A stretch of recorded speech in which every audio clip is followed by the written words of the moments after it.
All right, dude, I got to go. Lock it up for $1 million, and then we'll try to work it down 25, 30 grand. All right, bro, you got it. All right, bye.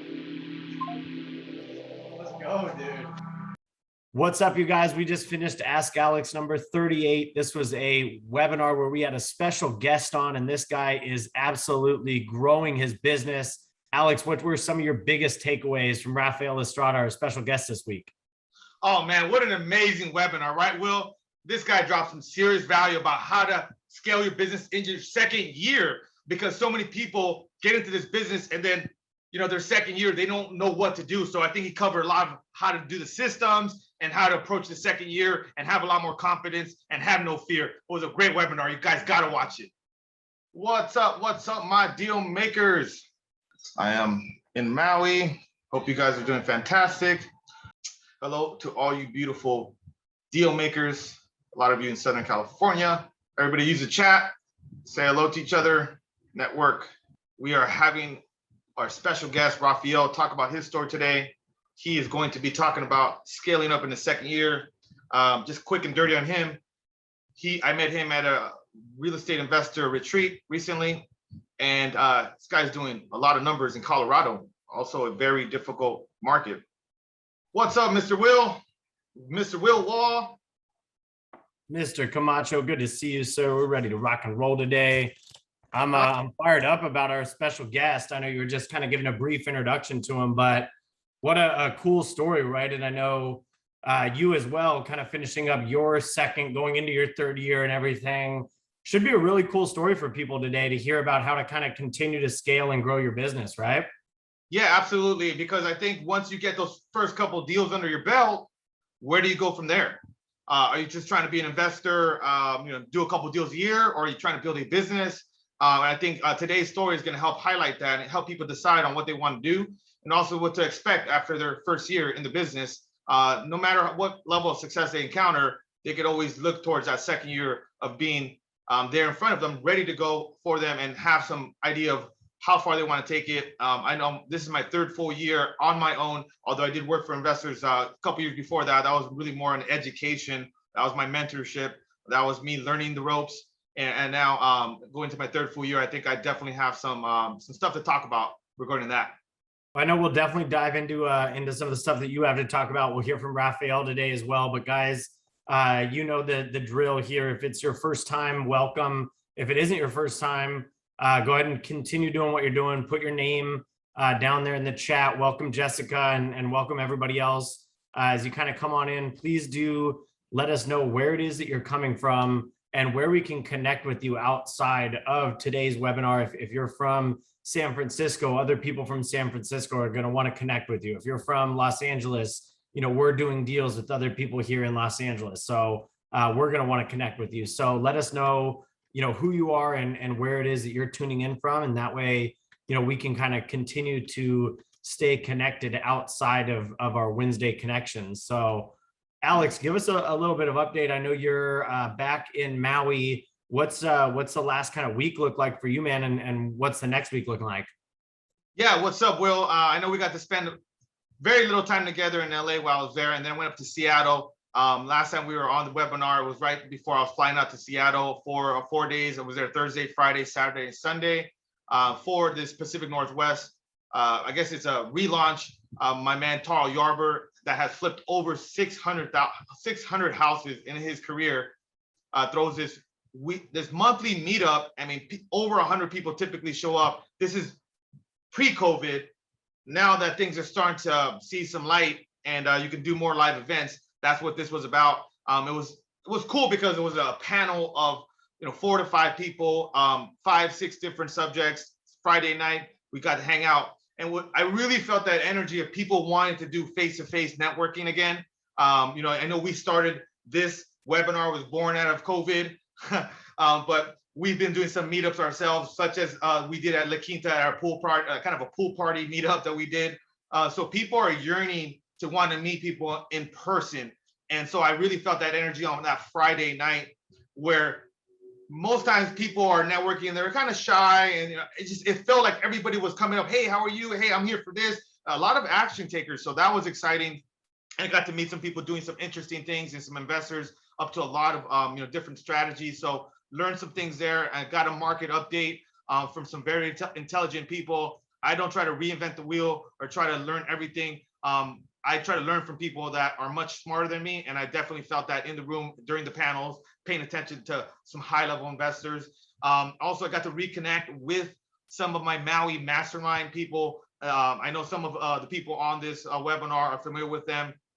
And they're just amazing investors, incredible people that I'm fortunate to call friends. We had a fancy dinner at the top floor of the tallest building in Seattle. I mean, experiences like that, I can't even put a price tag to that, you guys. But that's because of my network, and I also nurture that network, and it cost me money to fly there. Even though I spoke on the panel, like I didn't get paid to speak, but I'm just, looking at it as a way of staying connected with these people that can, give me some resources. Also, we could exchange information based off of action we're doing, just a lot of stuff there. And then, I was asked before you go on to the next thing there, Alex, again, I think that's a huge point, right? It's the connections that you're able to meet and make at that table. One of the cool things that I noticed, Alex, is you were actually sitting at the head of that table. I know that wasn't planned or scripted or anything, but, again, to sit at the head of a table with those kind of people, that just shows, again, how you're continuously, working and developing those big relationships. So kudos to you, man. I think it goes a long way. Yeah, and I will say this too, like sitting at the table with these incredible people, in the past, I've really felt like an imposter. Like, how the hell did I get myself in here? Like, have you ever watched that movie with Leonardo DiCaprio, Catch Me If You Can? And he pulls off, he's like, he's a doctor, and then he's a lawyer, and he's all these things he's not supposed to be. But more recently, because of the stuff that we've grown in Southern California and also the success we're having now in Hawaii, I do feel more comfortable saying, hey, I have earned my seat at this table, and I am contributing and adding value, but all the action I'm taking and sharing that with some of the people that are in that room, that are in different types of, strategies or different markets.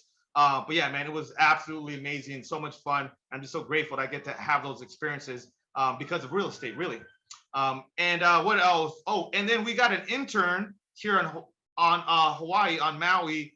So somebody that I met, shout out to Ward. He, I met him at about 2 weeks ago at this real estate investor retreat. And the guy is so thirsty for an opportunity and has some valuable computer and social media skills that I just flew him in here. I'm betting on him helping to add some value here to this next 2 weeks that I'm going to be here in Maui. So he's going to be here tagging along, helping me out on a lot of computer stuff, helping me execute, get stuff done. So that'll be cool. And we did go surfing yesterday. So he didn't get on any waves, but he was almost on his first wave, or he's gone surfing before, but it was pretty fun to go out there and surf, like my second day in town. So what else? What else we got to talk about? Back in Maui. Other thing I wanted to touch on is last week. Last week we did the webinar, right, from La Quinta. So that was, as we mentioned on the call, your first time ever coming out and seeing that property, seeing that acquisition, kind of getting a feel for that house. And, of course, shout out to our partner on the call on that deal, Nick Mobley, who, took that one down. But that was a fun time, right? So that was actually people that were a part of our Facebook group. That's where we made that announcement. So guys, I will post the Facebook group in here one more time in the chat. Just want to remind you guys, if you're not connected in the Facebook group, that's usually where we make those kind of announcements. And that's what we were able to do last week. So Alex, you were in LA for a couple of days and you got to spend one of them with a bunch of the folks here from the Ask Alex group, eating carne asada tacos by the pool, relaxing in the sun. So again, I think the big relationships is something that we wanted to touch on. And then also just, again, something we talked about maybe 5 or 6, 7 weeks ago with our special guest, Jay Martin, lifestyle by design, something which you're always doing, and even something you're going to be doing here over the next couple of weeks as well, right? Yeah, and I will say, not only was that so much fun, and I feel like we built deeper relationships and a better understanding of where people are at in their journey, and face to face, and to be able to be in the pool, hanging out with everybody, drinking some beers, eating some amazing tacos, in this property that appears to be a home run deal. Now that we're looking at the numbers and we're at the property, what else can I say, man? I'm so grateful. And also, I was a little bit sad when I was leaving. I remember I was with Renee, one of our team members, and I'm leaving the property. It's a beautiful background. It's like sunset. And I'm like, damn, I'm probably never going to see this property again because it's just not a good rental opportunity. So we're not keeping that property. But it was a little bit sad. I'm not going to lie. I'm like, damn, man, I'm probably never going to see that house again. But hey, it is what it is. And we want to keep as many of these properties as we can, but they just don't all make sense. So yeah, that was cool. And then what else? I got some big news. I'm going to be getting a second house, a penthouse in Guadalajara. I've been spending some time down there with our virtual assistants, with my extended family. And I decided to get that place that I got, that I showed on Airbnb, because it's just so inexpensive, such high quality of life. I'm going to be spending some time down there in Mexico. Perhaps we might even have you down there, Will. Sometimes I know you speak a lot of Espanol. So we got Espanol, amigo. Yeah, it's just a little bit north of $1,000 a month to rent basically a penthouse in one of the best parts of all Guadalajara. I couldn't pass it up. I got approved. So I'm going down there in a couple of weeks. I'm gonna have everything furnished, and then it'll be a second home for us to take advantage and go down there and enjoy. So I know lifestyle design, Alex, it's something that we talk about, but it's something that you're actively living as well. And, so again, I think that's something important to kind of go over. Before we bring on our special guest, I'd love to, kind of touch on something you mentioned earlier, Alex. You're about to complete your third year as a full-time real estate investor. And our special guest, is at that point where he's scaling his business up during his second year. Kind of give us a quick little rundown, like what are some of the top points that you want to make and kind of share that you've learned now coming into this third year of real estate investing? Yeah, for sure. So I think the first year, you're usually getting your feet wet. You're getting your first couple of deals done. Hopefully that's the case, right?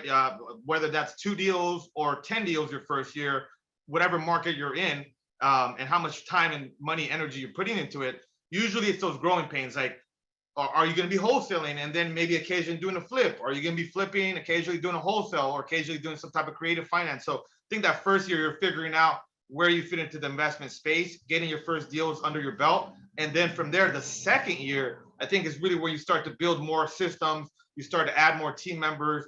You start removing yourself from some of the stuff you're doing that maybe isn't the best use of your time, because you're forced at the beginning to kind of do a lot of things, including stuff that isn't the best use of your skills or the best use of your time. But then you start figuring out year number 2, at least what I saw. And then you start building systems of making more offers, of the project management if you're doing flipping, if you're doing wholesaling, you're figuring out more about the marketing, and then what channels are working for your market. And then also with reselling the properties or selling the contracts, if you're wholesaling, you're figuring that out. So you're just building more systems and adding team members usually that second year. But also I want to add is that you're building more confidence, because now you've had some successes, maybe you've had some losses, but you learn from them. And then maybe at that second year, you're starting to add other strategies because you've already got pretty good at, getting deals. Maybe you start adding flipping if you've only been doing wholesaling. Maybe you start adding wholesaling if you've only done flipping. And then maybe again, you're adding other like creative strategies, such as buying properties subject to, or buying properties as a joint venture, because you ran out of cash and flipping on your own and starting to, kind of still put more deals together. So I think those are the two big things that come to mind on me. Like your second year, you usually develop more systems, more team members, and you're building more confidence and adding other strategies potentially to your tool belt. I love how you phrase that too, right? It's more confidence. It's not like you're looking at the shiny object or something, but it's like, hey, I've already done a couple of these deals, right? So I know, maybe I'm starting to scratch the surface on how to find a deal or how to find a good price number or do my comps. And so I love how you worded that it's your confidence that's building. And I think that's something we always talk about, right? It's the difference between taking action and not taking action. You'll notice the difference in your questions, the difference in your, demeanor and things like that. So I think hearing you say that in your third year, you will notice a night and day difference. I think that's something that everybody in the room can look forward to, right? It's gonna come for everybody in here. And Will, let me add a third one I just thought about, which is I think that second year, it's a good idea once you've had some success and got your bumps and bruises to think about bringing on a coach, bringing on a mentor, all right, to help you kind of see the things that you're not seeing in your business. I certainly did that year number 2. I started working with Ryan Pineda. I went to that mastermind for the second time. and did other wholesaling courses, read more books. So I think bringing on people in your circle of influence, such as mentors or other investors, are doing much bigger things than you to help you see, those blind spots that you still have on your second year would also be probably the third one that I would say is also very critical on people's growth, new investors' growth and progress, and really reaching their potential. Huge, man. Again, I think if you talk about confidence, it's something that our special guest, Raphael, really isn't going to lack, right? This guy, you mentioned that you had met him, here at one of the most recent kind of get-togethers that you had gone to out on the East Coast. So it should be really exciting to bring Raphael in. I know you're going to give a brief kind of intro to him, and if you don't mind, Alex, kind of let us know a little bit more about Raphael and kind of why we decided to bring him on as a special guest this week. Yeah, so I met Raphael at this conference, but I knew of him way sooner than that. And basically, I saw, that he was doing deals, but he doesn't post as much as maybe I do. But I was still a fan, and then we were interacting a lot, and we actually got to meet in person. And he gave a presentation at the mastermind of how he was niching down or focusing on that niche in condos in Colorado. I mean, the guy is a stud. He only did a couple deals his first year, and now in second year, he's projected to do 25. So that's why we wanted to have him on, because it's not normal for you go from 2 deals to 25. That's 10x in like your second year. But I think there were some things in his past and his personality and his drive that you're going to see is why he's been able to accomplish this, and then also paying attention to what was working in his business and start to get focused on a specific niche, which you guys are going to see if you guys watch the rest of the webinar. And guys, we're going to welcome Raphael onto the screen now, and welcome, Raphael. Good to see you, man. One common thread I want you to notice here is, like Alex said, it wasn't like it just happened overnight, but he took the action at the beginning, and now he's starting to see some of these things ramp up in his second year. So without further ado, welcome, Raphael, and thanks for joining us today, man. Thank you guys for having me. I appreciate it. What's up, Raphael? How are you, my man? You're in LA right now, though, right? Yeah, I'm in LA. I'm in your neighborhood over here. You're in Beverly Hills. Yes. Loving the weather here. It's a really good time over here. Awesome. It's not like cold or hot over there like in Colorado. So you're leaving on Friday, or how long are you staying? Yeah, I'm leaving on Friday. I've been here for about a week. Then I'm actually going out to London, the UK, for a couple of weeks the week after. So this guy, like you. This guy gives me a run for my money. He's going international. So we're trying to keep up and maybe hang out a place or two. Every time we meet up, hopefully it's at a different location, right, Raphael? Yes, that's the whole plan. Awesome. And if you look on Raphael's Instagram, you'll notice a lot of travel. And again, I think that circles back to the point we were making earlier about lifestyle by design. So again, I'm really excited to kind of bring you on here, Raphael, because as Alex mentioned, it's not normal for people to kind of go from 2 deals to 25 deals. So do you mind kind of diving in and giving us a quick background on like where you came from? Where'd you start off? When did you start getting involved in real estate? And, when did things really start to click for you? Yeah, for sure. So I live in Colorado. I'm originally from Peru. I moved here with my parents when I was 14. So English was, learning English was a tough situation. Being in high school, not knowing, I came exactly for freshman year. So not knowing English, was a tough thing. I always felt like I was behind. So then I finally got my green card. I got a job at the bank back then. And then I just saw everybody coming in. We're like developers, flippers, all these people with a ton of money. And I would always talk to them, hey, I was a young kid, like 22 years old, 21. So I was just asking, hey, what do you do? And they kept telling me, they're like, hey, I'm in this, how about my employees? I'm always checking out deals. And they would always tell me, they're like, I'm traveling. Like that was like the thing that always stood up for me, it was money and traveling, because I love traveling. And then, yeah, that's kind of how I dove into just the knowledge part, like everybody else does, listen to Bigger Pockets, read books, all that stuff, listen to podcasts instead of music in the car.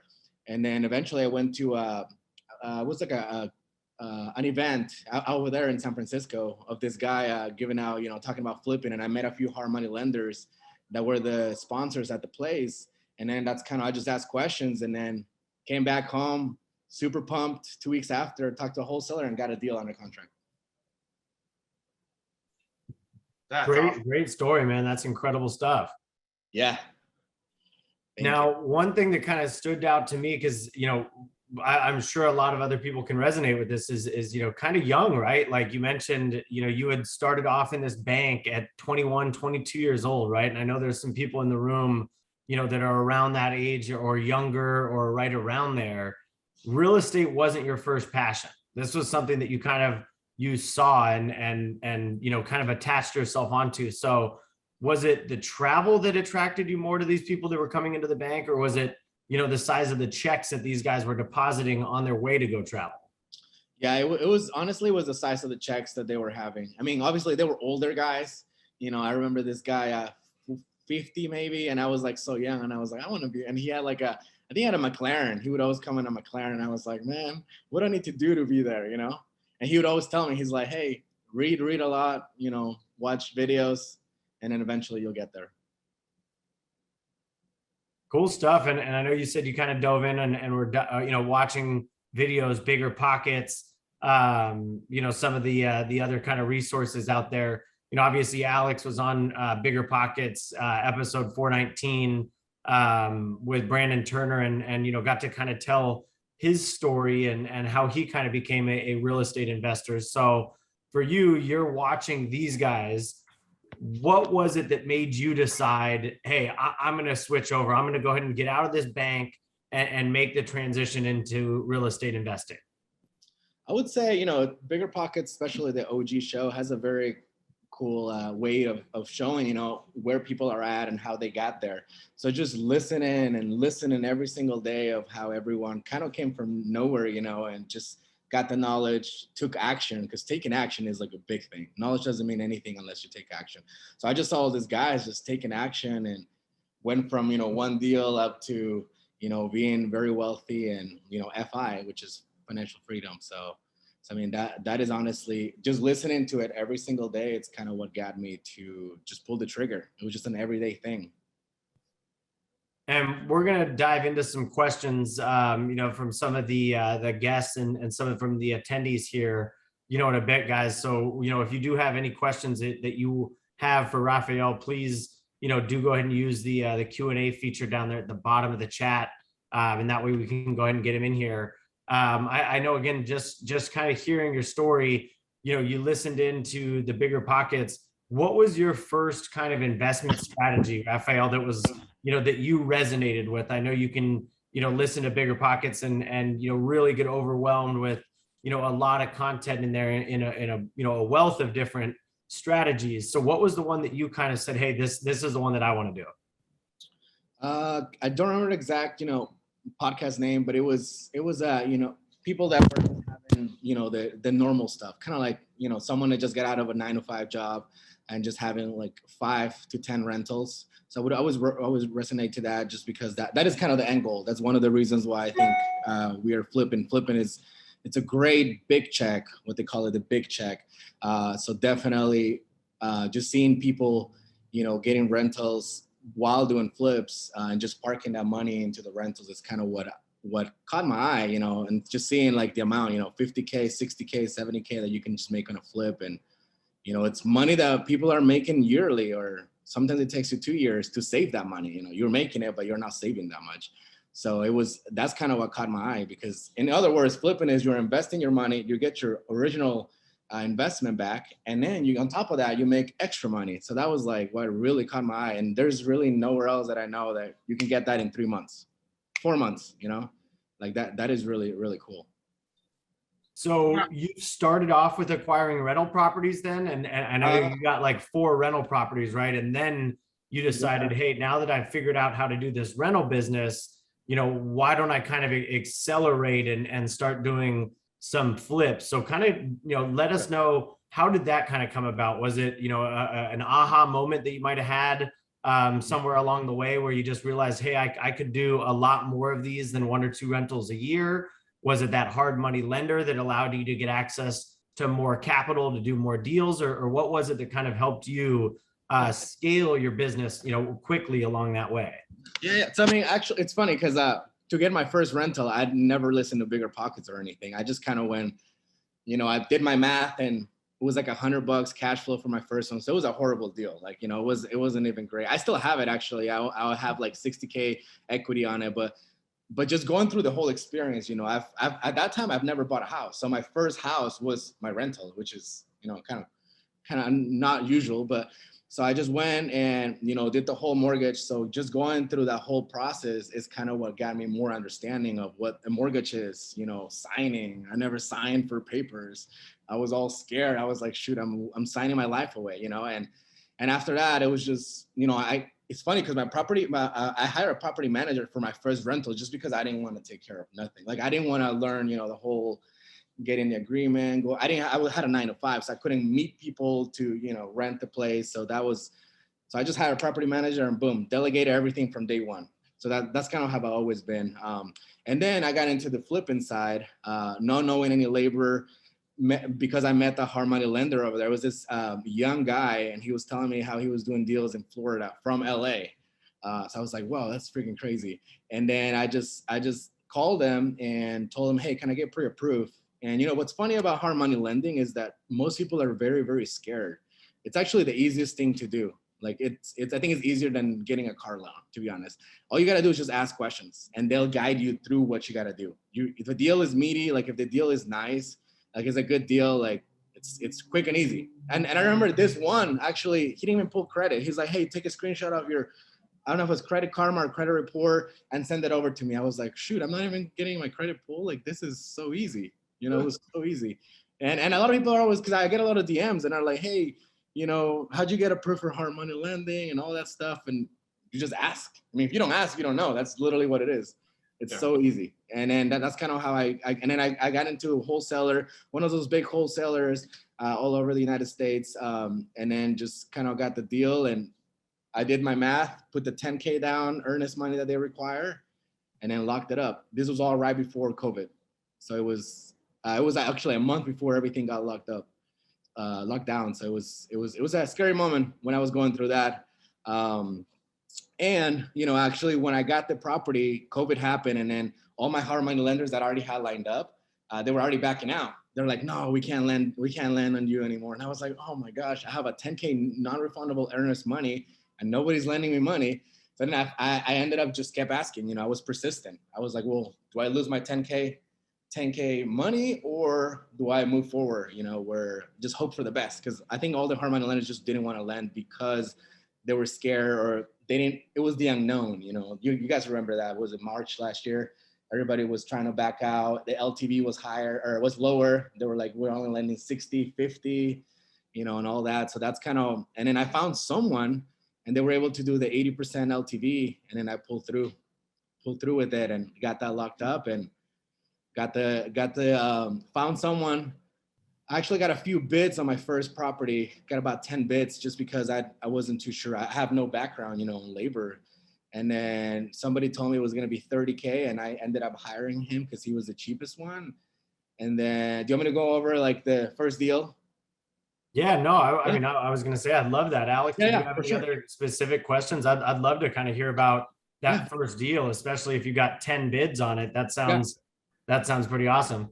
No, well, I just want to highlight though, before we move on to that and talk about the deal itself, the fact that he figured it out and it was he was up against a wall. And I remember having property as well during that COVID that we had already purchased, but it was tough to rehab it because things were closed and materials were the supply chains were starting to have issues. And it was an unknown of everything. But I mean, people still need houses and people still need to, buy and rent houses. And so we kept moving forward. But I like how he just like, either I was going to lose this $10,000 or I was going to figure it out. And sometimes that's why you need to take that action, because then it puts you in a situation where you have to perform, you have to do something, and you're going to learn, or you're going to get, you're going to have success or both, right? So I just wanted to highlight that. But other than that, let's talk about the deal, because I think it's going to show what he had to do to get it done. Perfect. Yeah. So I got a bid for 30K and I went through with it. Obviously myself not having any experience in labor at all, I was always sitting in the office at the bank. I was never swinging hammers. So then I got the deal. He got started, and then ended up being like 60K. Like we double. He kept saying, this went wrong, and this other thing went wrong, and it just like kept adding up. And I was like, crap. Like, am I even gonna make money on this deal? So just to cut it short, I just posted it. Everything was already done. But it was a crazy deal too, as well, to be my first deal. It was a 2-bedroom, 1-bath, and I made it a 4-bed, 2-bath. So I went in there, breaking walls, moving the drain over, all of my first deal. I don't know what I was thinking back. Maybe I was thinking that I was in one of those shows that I'm over here like delegating. Like I know what I'm doing. Well, yeah. And then, at least I had the confidence, right? I moved through and I had the confidence. So that was 2 good things. And then, yeah, so the guy just, we made a bathroom. We had to make 2 egress windows. I learned what egress windows were. I had no clue at all. I learned that a bedroom, in order to be formal, it has to have the egress window, the closet, and the door.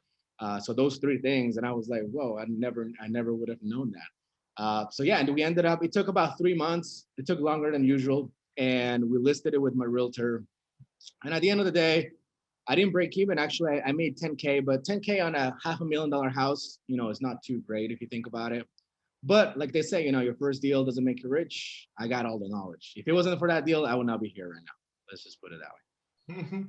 It was crazy. I went through hell. Like I learned how to paint the fence. Like I realized I don't paint one side of the fence. I didn't paint the other side. Like it was just crazy. I guess my question to you is, how soon after that did you already go on to your next deal? You're like, hey, you know what? You took your bumps and bruises. You were like, all right, this is not that bad. How soon after that were you already into your next deal? So we're already under contract, and a week before closing, I got a condo. This guy sends it to me, his wholesaler, and I was like, yeah, let's do it. Put 10K down, and then I got into the condo, and then I realized that there's 4 things that you don't have to worry on a condo that you got to worry on a house, which is the roof, the sewer, the structure, and landscape. So those 4 things are usually covered by the HOA. So I was like, wow. Because another thing happened on my first deal is when the inspection came around, there was all these different things that I had to do, which was sewer. I never would have known. The guys did sewer. There was this CO2 machine or CO2 thing that I had to build in there. So I just spent so much money with that house because of the inspection, and I didn't know anything about that. So when I got this condo, it's like, ooh, this was like relieving. I got a 1-bed, 1-bath. I think it was for 100K. ARV was 150, and I ended up paying like 15K. And it was like the easiest thing that I could have done. I only took about 2 weeks, put it back in the market, and made about 21K on that condo. I made more on that 100K condo than the freaking $500,000 house. So I was like, whoa, condos are cool. I was like, man, this is easy. All you got to do is just paint, flooring, fix the kitchen, and boom, you're out of there within like 3 weeks. I was like, man, I'm hooked. So after that, I got like 4 more condos, one after another on the first year. Because on the first year, I ended up with 5. And I was just so traumatized about single family. I was like, no, send me a single family. I don't want it. I don't care if it's 100K profit. I do not want it. Sorry. And then so I got with those condos. I fell in love with those condos. I got a 1-bed, 1-bath. Then I ended up getting 2-bed, 2-bath.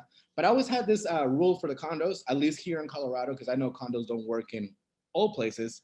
Obviously in those where you can buy a house for 50K, there's not really condos over there. Write this down, guys. Write this down. Yeah, so there's 3 things that I always look at condos is no more than 300,000 for the value. I try to stay. I mean, there's fancy condos, but I like to stay below 300,000. The next one is no more than 30K for the rehab, and then the other one is HOA. HOA no more than $300. So those were my 3 pretty much check boxes, and with that, I pretty much got into everything. And then I got so good at it that I didn't even have to see it. Because if you think about it, you got the square footage. You've done so many 1-bed, 1-bath, 2-bed, 1-bath, 2-bed, 2-bath. Usually rehab is 10 or 15 on the 1-bed, 1-bath, 2-bed, 1-bath, 2-bed, 2-bath is like 20K. So I already have the idea. There's nothing else that can go wrong. There's no roof, there's no sewer line, no landscape, none of that. So it's just like, it was like a break. And then I remember the wholesaler was selling tenant is first come, first serve. So I would just get it within 2 seconds, send the wire over, and boom, got that locked out without even looking at it. And I actually bid it out all the other people. So I got so good out of the first year. And then now in my second year, now I'm, I decided to just go forward with the single families. I was like, well, I can't be scared of them forever. So let me just pull through with it, you know? And then, but now I know what to do. You know, I got my sewer inspection myself, you know, make sure the structure is good. The roof too is good. So now that I had the experience that I did, it's just a little bit bigger scale, you know, single family. Usually I use the rule, you know, I multiply the square footage times 30 for the single families. That's kind of how I do this. So it's a 2,000, you know, square footage house, I just multiply by 30, and that's kind of how I get my rehab calculations for single families. And that has been working pretty well on those houses. Okay. Awesome. And we do similar stuff with us. You know, I mean, Alex and I use a couple of different, you know, numbers that we kind of use for estimations. So, you know, I think that obviously is a clear-cut way to do it, right? Yeah. Well, and again, I think it's worth highlighting that he found a formula that worked for his niche, for his area, and you know, he's not going too far outside that box. There are condos that are way more expensive than 300,000 in the Colorado Denver area, but also, you know, he has a formula and he's sticking to that. But he found that out by doing a couple of deals. So, you know, we do more deals in Antelope Valley now in Southern California because we pay attention to the numbers. And we're like, hey, this is a good market for us to add flipping and then potentially some rental property as well. So not trying to make the strategy work for the market, but finding the right strategy for that market. Yeah. And I like how you said that, Alex, right? It was the trial and error. So now that you have that formula, you know, you're able to kind of, like you said, send over sight unseen, you know, and earn his money deposit without even questioning it. So that's, you know, definitely shows how far you've come from a year ago back in your business, right? Yeah, and I think Tiago commented like, "What do you if you feel confident on that formula in other markets?" And I don't think it would apply for every other market, but I think in Southern California that could actually work as well. Maybe that might be 350 instead of 300, right?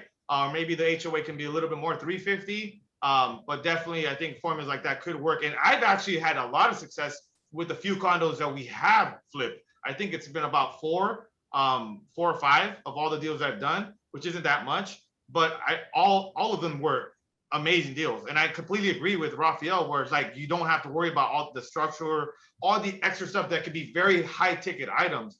And so, and there's only so much you're going to be able to do on a condo, you know, because you're not having to do all the other stuff. So there's only so far that can go over budget as well. So I think that's great for first time people starting.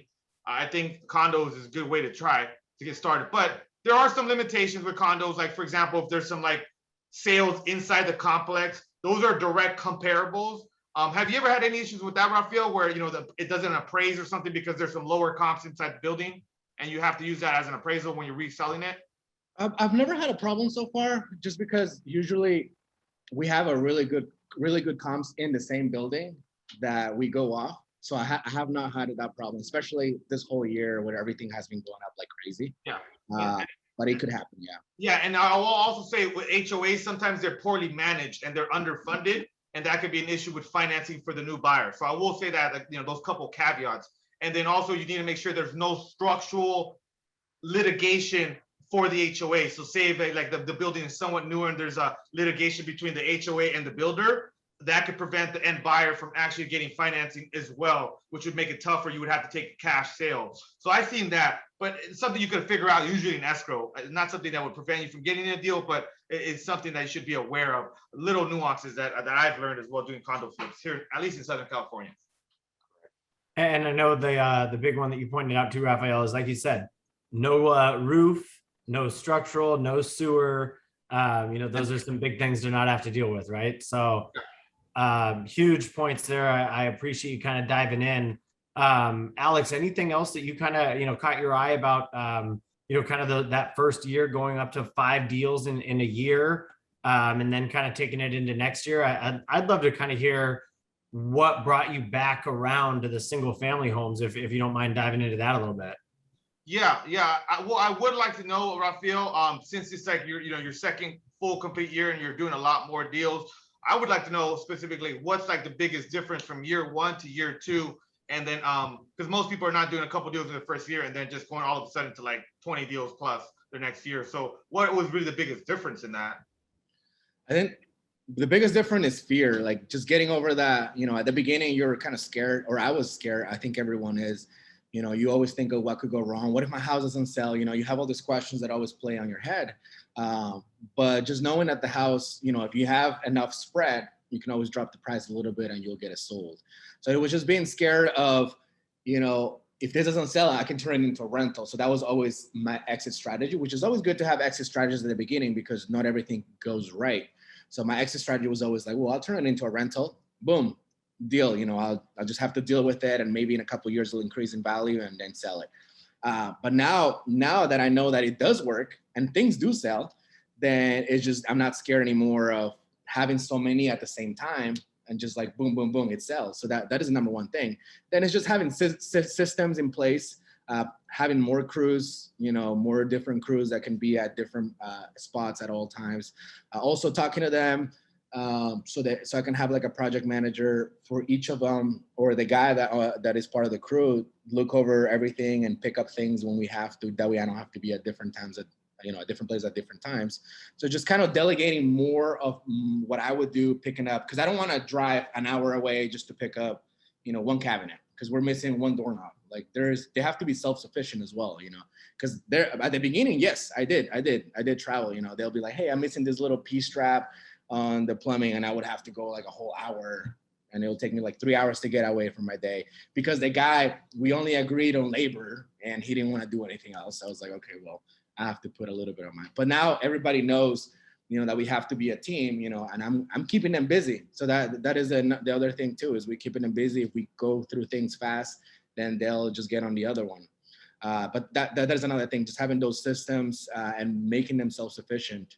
That way you can take on more and more deals, more than one. I think the most I had is right now is I have 7 going on an 8 flips at a time. So it gets a little crazy because a lot of money is going out. That is one thing. And I know, Alex, you're muted right now, but I know that's something that Alex and I joke about on our morning meetings when we see sometimes, you know, the amount of loans that we have out on the properties, but then you just have to know in the back of your head, like you said, hey, we have our disposition strategy. We already know what we're going to do with this property. And we have a backup plan in place, and we have the spread in place that we can lower it if we absolutely need to. So I like how you pointed that out as well. And I would like to highlight what he said about the exit strategies. That is super, super important. Let's not overlook that. When you have a deal, you need to be able to cut it up in different ways in case something goes wrong, in case something goes, can you keep it as a rental? Can it become Airbnb? You know, is it something that you could, you know, break even on for a little bit of time and then just, you know, and then eventually sell it? There's different ways you got to look at the deal. So that way you make sure like, hey, if your primary strategy doesn't work, what are you going to do then? Is this going to be a huge loss? Is this going to, you know, put you in bankruptcy just because you didn't flip that house? So you should have multiple exit strategies. Like, I mean, with all of our properties, essentially, we could keep all of them as rentals if we really needed to, or we can turn them into another way of making money, such as with the Maui deal. We could use that and you know, throw events there. I mean, I've looked at it in many different ways. If we don't get our price, when I did the Maui deal, I knew that, hey, I'm going to try to wholesale it because it was going to take a lot of capital and it wouldn't have been the best for me to do that deal by myself. But then since the wholesale didn't work because that there was tenants in there, but I knew there was spread, I was able to get a joint venture partner and partner up on that deal because it had enough spread. And then I was going to be, you know, kind of boots on the ground for the deal. So just keep in mind, guys, when you're looking at deals and you are moving forward with them, just make sure that the best deals are the ones that have multiple exit strategies. So another question that I would love to ask is, you know, how much capital do you need to do this? Like, Raphael, you're going from having, you know, one deal at first, right? You're kind of taking down a rental property or two, and then you do 5 deals in a year and you know, 10, 15K rehab on each of those. You know, that's going to add up during the year, and then the acquisition costs. Like, how much capital do you think somebody who's new needs to have access to get this, you know, thing kind of rolling? And how much now do you need once you're now doing 8 deals at a time, you know, concurrently, right?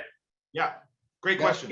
Yeah, so I think at the beginning, I mean, if I would have done it again, I probably would have not done the single family home. Probably started with condos, a little bit easier. But I would say in general, you want to have like a good 30 to 40K just to get started. It gives you a little bit of cushion. It doesn't have to be all cash. You can use your credit card, you know, for the materials and all that. But that will give you like a good cushion to get started, 30 to 40K. And I would start, if your place, where you live allows it, I would start with a little condo. There's less risk, less things you have to do, and that kind of gets you there. Now, I mostly use other people's money. That's kind of what my motto is. Family or relatives, wherever it is, they want to jump on a deal. So which it is private money. I use hard money. Then the 20% I use private money. And then I never like to borrow on the rehab. Even though Alex told me, he actually gave me a contact of a guy that does it very smooth, because I just didn't like the whole draws and inspections and all that stuff, because I thought it would delay my project. So that is something that I haven't borrowed, but I'm looking into borrowing on that too as well eventually. Real quick, Raphael, when you started though, you had some money saved then, right? You had you had good credit. You had money, saving money, you had saved your money, you had made good financial decisions up until that point. So when you went to go talk to that hard money person, when you went on that trip, right, you had questions to ask, but you were coming from a place where you did have some money saved, you did have good credit. Am I right?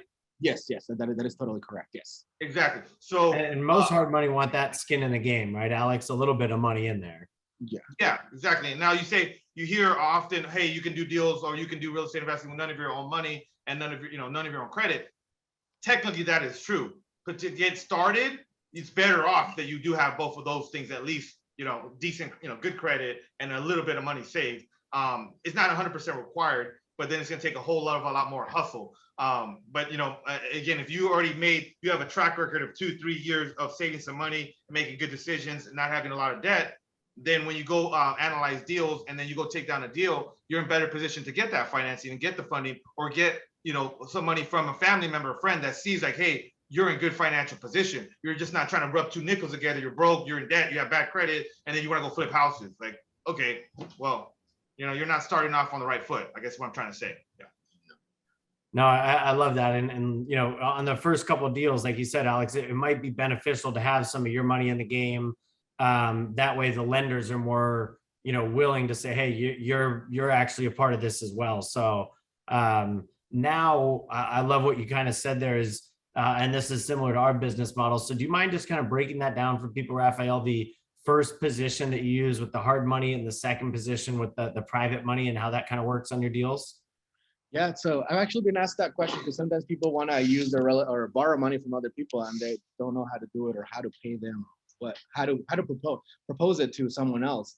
But obviously, I piggyback on what Alex said.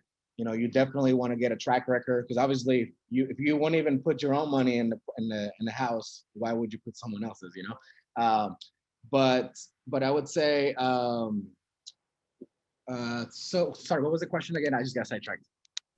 Just wanted you to kind of break down the hard money first position and the second position through private money, and how you're able to use that to scale, so that you don't just have to recycle your $40,000 over and over again. Yeah. So, you have to get the hard money, which, if you get a really good deal, I've gotten 100% purchase price, but you have to get a 70% below. And then the private money, I just use, private money.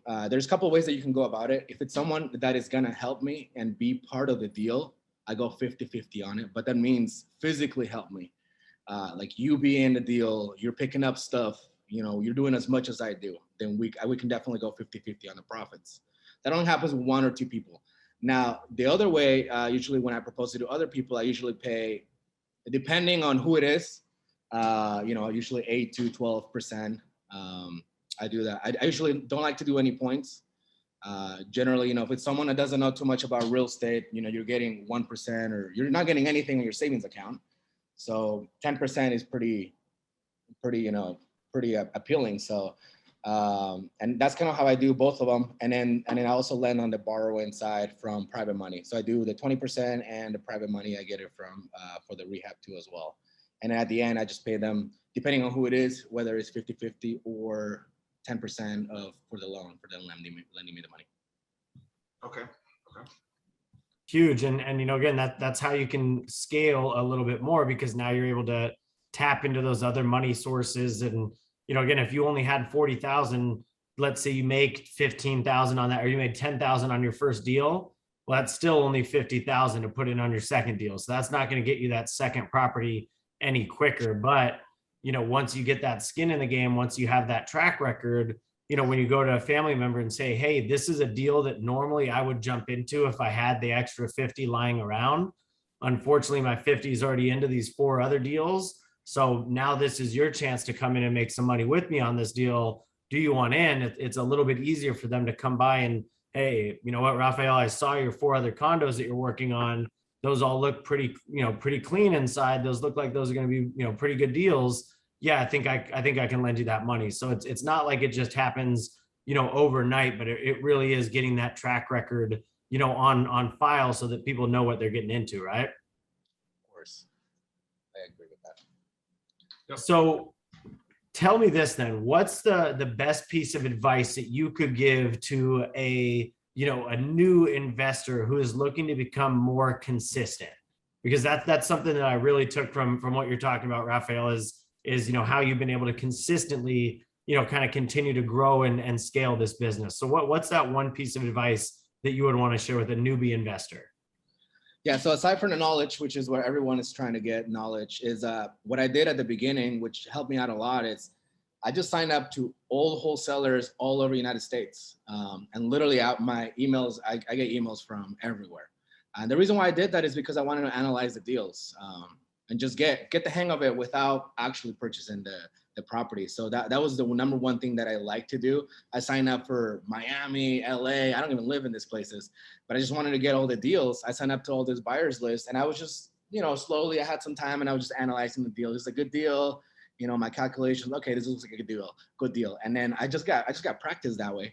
And then, so that is kind of what I would say, what I would tell someone is just talk to as many wholesalers as you want, because you cannot get a property unless you have a deal. And the deals come from wholesalers, MLS, or, you know, anyone, realtors, anywhere else that you could find it. So, I mean, that is the number one step.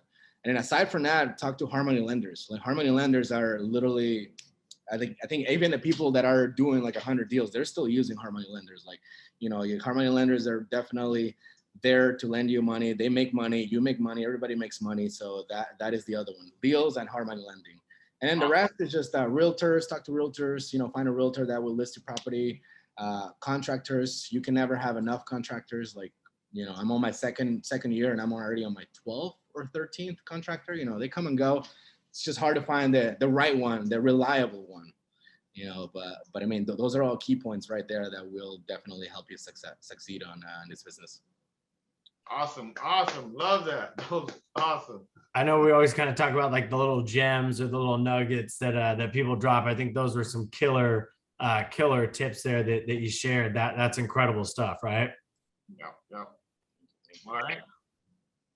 So last question I want to kind of dive into before we, you know, keep it respectful of everybody's time. And again, we thank you for, you know, taking the time out of your day while you're traveling out here in Los Angeles and joining everybody in the tribe. You know, what is the hardest thing, or what's been the biggest challenge that you've kind of run into while you've been scaling your business, while you've been growing this thing? Yeah, so I mean, there has been a few challenges. One of them was probably contractors. You know, as you guys know, it's kind of hard to find, you know, reliable people, but I finally found a few that are very well. You know, sometimes people just want to work 9 to 5. They don't want to work weekends, you know, want to clock in and clock out, which is not really great. I like to find, you know, rock stars, you know, people that are as hungry as I am. You know, my realtor is hungry, you know, my contractor has to be hungry. He wants to want to work, you know, and without me telling him, you know, he wants to want to, you know, get the next deal. You know, I want to have everybody in my team that are like that. You know, if I have someone that's, you know, not there, not that, you know, I really don't want them to be part of me. You know, we're all here to make money. You know, they all got to be rock stars. You know, you got to be hungry. If you're not hungry, this is not the right business for you. I love it. Yes. I love it. I couldn't have said it better, man. I love this. I was gonna say, I feel like I'm in a meeting with Alex right now, and it was a different voice, because it was the A+ players. It was all the things that we kind of talk about on the regular basis, Raphael. So I love it. Yeah, dude. No, and before I was on this call, I was making an offer for $1 million condo with, you know, my intern here, and like it isn't even about the money. It's like the deal making. It's just the this is the life. Like we put deals together on a day-to-day basis, and you got to get after it every single day. It's like you got to be hungry, you got to hustle, you got to put in the work, and that's what he's talking about. And that's what I see with the people that have success in this business. That every single day, yes, people, we take time off, yes, we travel, yes, we do this, but look, as soon as we're done with this phone call, I guarantee you, Raphael is probably gonna go work on something else, and so am I, and so is Will.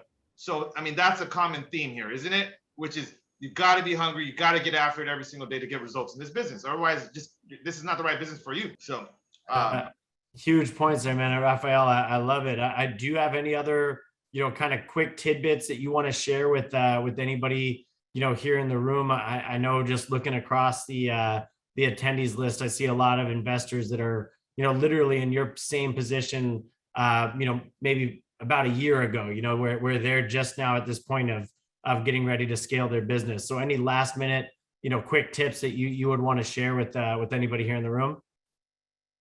Like I said, just repeating that, make sure you have rock stars on your team. That is the number one thing. And just keep striving to push harder. You got to go from 1 to as many as you can. Like my goal is 50, 50 next year, maybe 100, that's the goal. So, I mean, just always striving for more. I did want to answer this question here from Joshua Vallejos. I had one question in the chat. Thanks, Alex, for grabbing that when one. you guys are doing flips, are you guys paying your contractors per day, week, or job? I think it kind of varies with us. Generally, they're getting paid weekly, but also sometimes, not weekly, because if I pay someone for a certain amount of work and they're not done yet, I'm not going to pay them again until they're done with that work. So that's typically how we pay. It is weekly, but then also it's per finished job for the intervals of which we're paying them, and every job is a little bit different.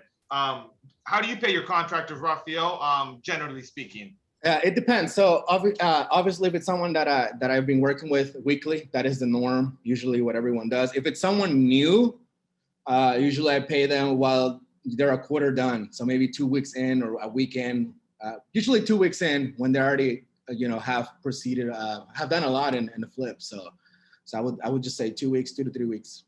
If it's in someone and I don't know for sure. Well, good. I just wanted to answer Joshua's question. I think he was a new attendee. Thank you. What's up? I see a lot of handsome and beautiful familiar faces. I wish I could say all your names, but it'd be too many of you.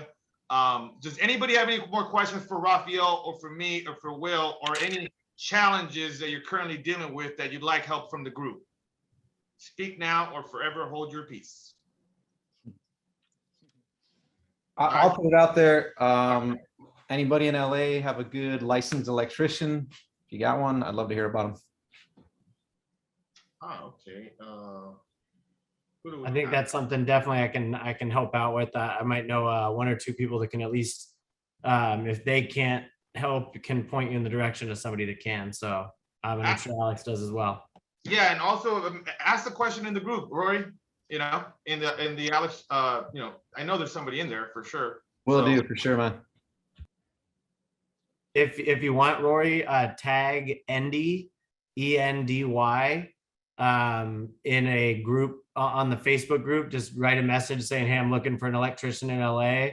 At Endy, heard you might be able to help, and see who else replies.